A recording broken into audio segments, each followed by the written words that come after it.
A questão da prisão do Bolsonaro continua sendo muito questionada por juristas, né? Como eu falei para vocês, a esquerda está usando muito a imagem. Ah, mas ele tentou deturpar a tornozeleira e coisa e tal, tentou queimar a tornozeleira. E isso é irrelevante. Como eu falei para vocês, não faz diferença nenhuma do ponto de vista jurídico. Praticamente todo mundo que usa tornozeleira, meu amigo, em algum momento tenta enfiar um negócio ali, tenta quebrar aquela porra, porque é um incômodo aquilo ali, né? Então isso é a coisa mais normal do mundo, não tem nada demais esse negócio, embora, é lógico, eu reconheça que do ponto de vista de marketing, do ponto de vista de propaganda, isso machuca o Bolsonaro, né? Mas os juristas são unânimes em apontar que essa prisão é absurda. E o que, que vai vir daí? Vamos ver. Então, a Gazeta do Povo, eu vou falar de vários jornais aqui, tá? Todos eles com a mesma visão de que juristas criticam essa prisão do Bolsonaro. Vigília não é motivo para pedir prisão preventiva de ninguém. Ah, mas ele ia tentar fugir. Bota mais guarda lá, não havia necessidade de botar prisão preventiva, não tem lógica nenhuma isso daí, né? Ah, negócio de mexer com a tornozeleira, de novo, um monte de gente, todo mundo que tem tornozeleira eletrônica acaba mexendo naquilo ali em algum momento, né? E, de novo, não tinha como evitar essa coisa, tanto que avisou o negócio e os policiais foram lá ver o que estava acontecendo com a tornozeleira dele. Então, tipo da coisa que não quer dizer nada do ponto de vista jurídico, né? Então, esse é o ponto, né? Aqui, ó. A ordem de prisão preventiva do Bolsonaro, determinada pelo Alexandre de Moraes, foi vista com muitas ressalvas por juristas que acompanham o caso, né? Moraes entendeu que a vigília teria potencial de prejudicar o cumprimento de determinadas eventuais medidas judiciais. Em outras palavras, que a reunião de pessoas poderia prejudicar a prisão do Bolsonaro ou facilitar uma possível fuga. De novo, além do duplo padrão, né? Porque quando foi o Lula enfiou num sindicato, vocês lembram que ele ficou dentro do sindicato lá um tempão, fazendo discurso, não sei o que lá, e coisa e tal.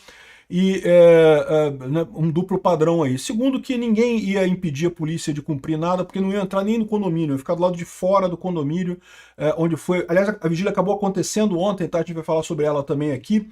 E com relação a fugir, não tinha como, tem guarda na porta do condomínio dele, lá tem guarda na porta da casa do Bolsonaro, né? Ainda que tenha havido alguma tentativa de adulterar a tornozeleira, haveria outras medidas menos gravosas a serem tomadas como reforço na segurança e advertência. Manda mais soldado para lá e pronto. Como muitos analistas têm dito, essa determinação reforça a tese da perseguição e não de um tratamento isonômico, é o que disse o doutor em Direito Constitucional pela USP, né, o Alessandro Chiarotino. Um defensor público e professor de Direito Processual da Universidade do Estado do Rio de Janeiro, o José Roberto Porto Melo, avalia que as duas hipóteses citadas por Moraes poderiam ter sido resolvidas mediante reforço policial e não prisão. Existem outras medidas no Estado Democrático de Direito que seriam mais adequadas do que a prisão preventiva. Enfim, o fato é esse, todo mundo sabe que essa prisão decorreu muito mais do Moraes querendo prender o Bolsonaro mesmo por motivos aleatórios. Primeiro, ele quer fazer a tese da igualdade entre Bolsonaro e Lula, de dizer que, tá vendo, Bolsonaro também é ex-presidiário, também está preso, como eu falei no vídeo de ontem, também foi preso, a mesma coisa, a mesma salinha na PF, coisa e tal, ok que é uma outra salinha numa outra PF, mas é basicamente a mesma coisa, né? Juridicamente não tem nenhum embasamento para essa prisão. E tem um outro ponto também, que aliás o Eduardo Bolsonaro vai mencionar daqui a pouco, que é a questão de que o Alexandre de Moraes quer usar isso contra a Magnitsky. Muita gente aqui no Brasil está achando que a Magnitsky não pegou, que o Alexandre de Moraes não está sentindo nada. É lógico que ele está sentindo, galera. Pode ter certeza que ele está sentindo. É que eles estão fazendo um esforço muito grande para ele não transparecer que está sentindo a Magnitsky. Estão fazendo um esforço enorme para isso. Ele não vai aguentar muito tempo isso. E aí essa prisão serve até para esse motivo também. Ele garantindo que o Bolsonaro pelo menos pegou algum tempo na prisão, algum tempo na Polícia Federal, ele já tem esse discurso pronto caso precise voltar atrás. Ele quer usar isso para negociar com os Estados Unidos, a Magnitsky dele está mais do que claro, mas não vai ter chance nenhuma disso, né? Aqui, ó, o vice-chefe da diplomacia dos Estados Unidos criticou a prisão provocativa e desnecessária do Bolsonaro e atacou Alexandre de Moraes.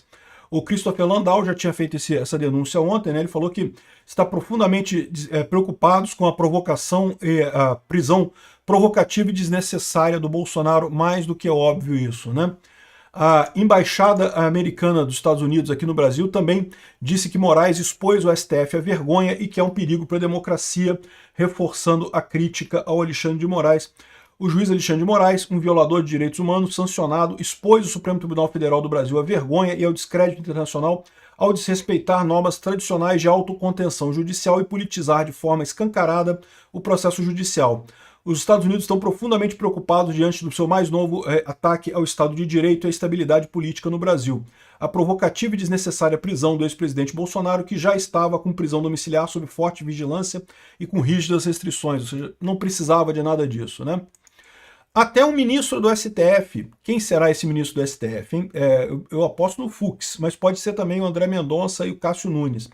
Ministro do STF, ouvido pelo UOL, discorda da prisão preventiva de Moraes. Criticou a prisão preventiva de Moraes, evidentemente. Isso é um ponto importante, tá? Porque, eventualmente, essa prisão preventiva vai ser votada na primeira turma. E na primeira turma ninguém tem dúvida de que vai ser passada sem problema. O próprio pessoal do Brasil 247 fala aqui, ó. Ministro divergente não integra a primeira turma que vai avaliar a prisão considerada pelos demais como tecnicamente irrepreensível. Ou seja, é lógico que o pessoal da primeira turma vai aprovar essa prisão do Alexandre de Moraes.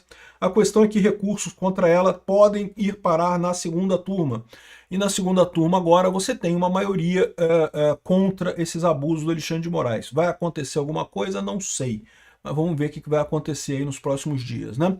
O Eduardo Bolsonaro fez uma entrevista para o Metrópolis em que ele falou uma coisa que eu já tinha falado aqui no meu vídeo também, que é justamente o fato de que o Alexandre de Moraes fez essa prisão do Bolsonaro, entre outras coisas, porque quer pressionar o governo americano. O Trump, ao retirar as tarifas de 40% sobre o Brasil, mostrou fraqueza. Mostrar fraqueza com gente que é ditador, né, que é filhote de ditador, isso é fatal. O Alexandre de Moraes aproveitou a oportunidade para prender o Bolsonaro, para tentar... E não, eu quero a minha Magnitsky também, tem que brigar com a minha Magnitsky também. Olha só o que o Eduardo Bolsonaro fala aqui. Eu não vou botar o vídeo inteiro, não, vou botar só um pedaço aqui. O que eu sei pelos bastidores é que o Moraes está nessa questão de prender o Jair Bolsonaro, achando que isso pode ser usado a favor dele numa mesa de negociação com o governo Trump, para que, enfim, possa retirar a lei Magnitsky contra ele. Eu só tenho a adiantar, lê do engano. Faz todo sentido o que diz o Eduardo Bolsonaro aqui. Eu mesmo já tinha aventado essa hipótese no meu vídeo anteriormente, né? Faz todo sentido isso.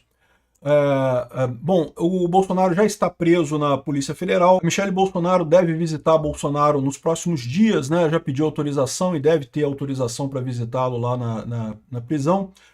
Ela não estava na casa quando o ocorrido, ela estava no Ceará, ela tinha ido para um evento do PL Mulher no Ceará, então ela não estava lá quando tudo aconteceu, mas ela voltou, ela cancelou o evento, evidentemente não falou lá no PL do Ceará e voltou para Brasília e deve visitar o Bolsonaro aí nas próximas horas, né?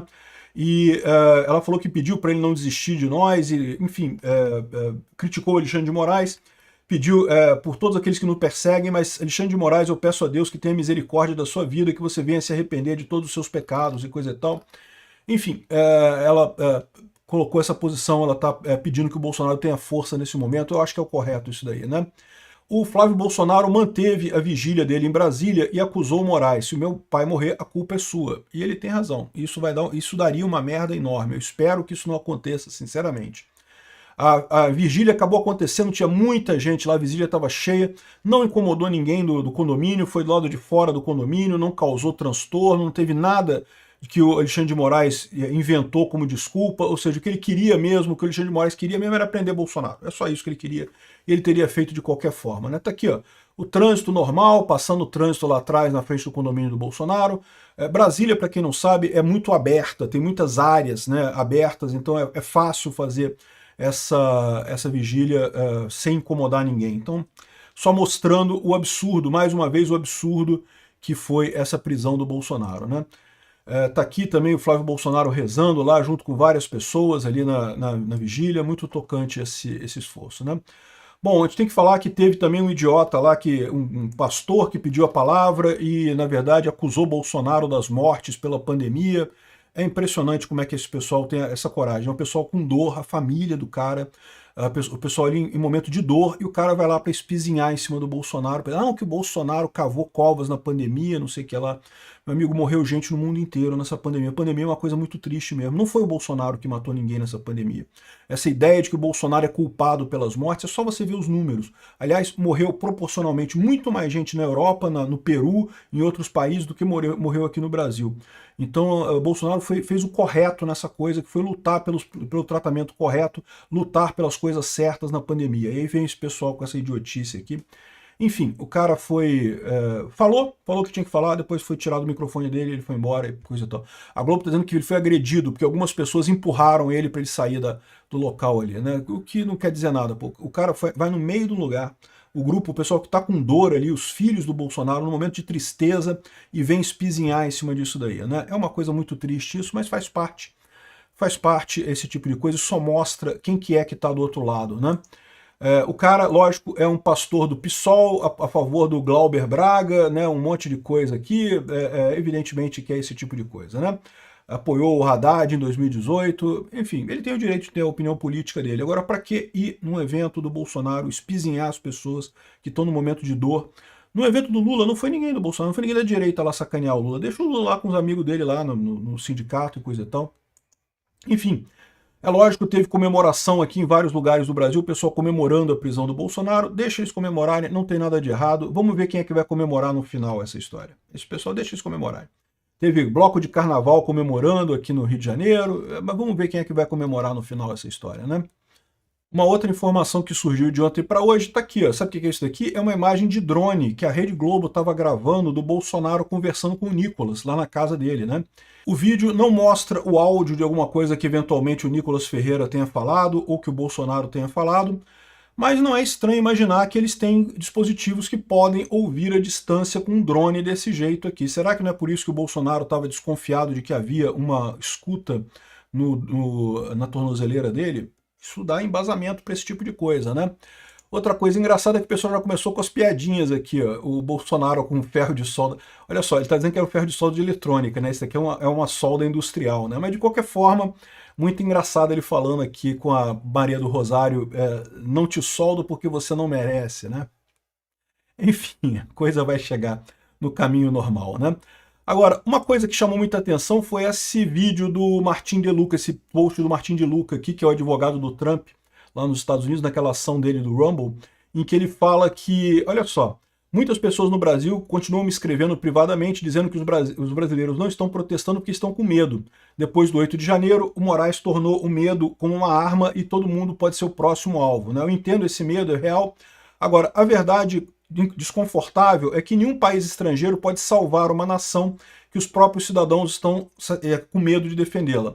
Os Estados Unidos pode expor o que está acontecendo, pode aplicar pressão, pode impor custos e sanções, mas não pode fazer nada se os brasileiros não forem para as ruas. Mesmo o Trump pode ajudar os brasileiros, mesmo o Trump não consegue ajudar os brasileiros se os brasileiros não lutarem por eles mesmos. E ele tem razão nisso.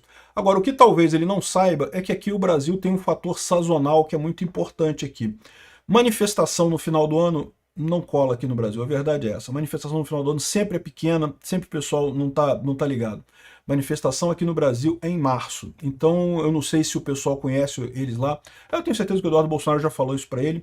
Pode se preparar para manifestações grandes em março do ano que vem. Março do ano que vem tem manifestações grandes, são manifestações que certamente o pessoal vai fazer a coisa direito, vai ter muita gente protestando. Então, eu tenho certeza que o brasileiro não está morto, não está anestesiado. O brasileiro está puto da vida, está, de certa forma, desacreditado nas instituições, está desacreditado em alguma resposta. Eu vejo muita gente pessimista aqui no Brasil, mas eu tenho certeza que o brasileiro vai se levantar na hora certa, sim. E a hora certa é março do ano que vem. Essa hora vai acontecer. Ele está absolutamente correto. A gente não quer golpe, a gente não quer derrubar o governo, não queremos nada disso. Mas manifestar insatisfação a gente tem que fazer. A gente tem que correr atrás disso. Principalmente para mostrar de que lado a gente está na época da eleição em 2026.